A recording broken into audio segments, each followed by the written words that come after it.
দেখুন চিংড়ি পটল করার জন্য এখানে আমি এরকম সাইজ করে পটলগুলো কেটে নিয়েছি আর আলু কিছুটা কেটে নিয়েছি।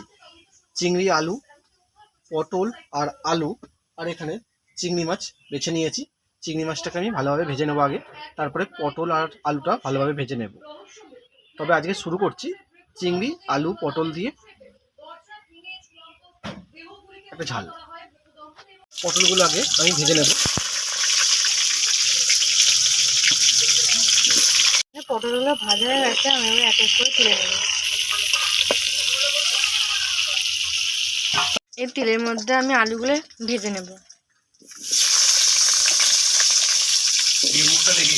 এখানে আলু ভাজা হয়ে গেছে, এবার আমি তুলে নেব।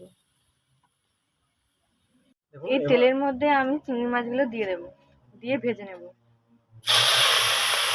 চিংড়ি মাছগুলো ভাজা হয়ে গেছে, এবার আমি তুলে নেব। কড়াইতে তেল গরম হয়ে গেছে, এর মধ্যে আমি তেজপাতা আর একটা শুকনো লঙ্কা ফোড়নে দেব। এবার সামান্য পরিমাণে চিনি দেব, ভালো করে একটু নেড়ে নেব। ভাজা গেছে, এর মধ্যে আমি পেঁয়াজ আর টমেটো দিয়ে দেব, দিয়ে ভালো করে ভেজে নেব। এখানে পেঁয়াজ আর টমেটো ভাজা হয়ে গেছে, এর মধ্যে আমি আদা রসুনের পেস্টটা দিয়ে দেবো, ভালো করে ভেজে নেব। আমি 1 চামচ হলুদ গুঁড়ো, 1 চামচ লঙ্কা গুঁড়ো, 1/2 চামচ নুন দিয়ে ভালো করে নেড়ে দেবো।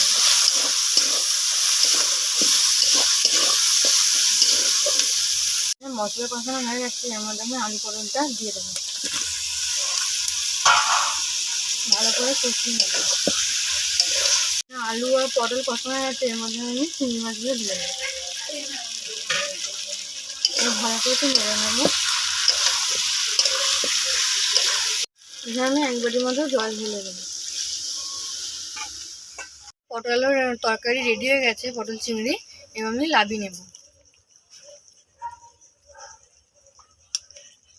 এখানে পটল চিংড়ি রেডি হয়ে গেছে, আপনারা দেখতে পাচ্ছেন। বলবেন কমেন্টে কেমন হয়েছে।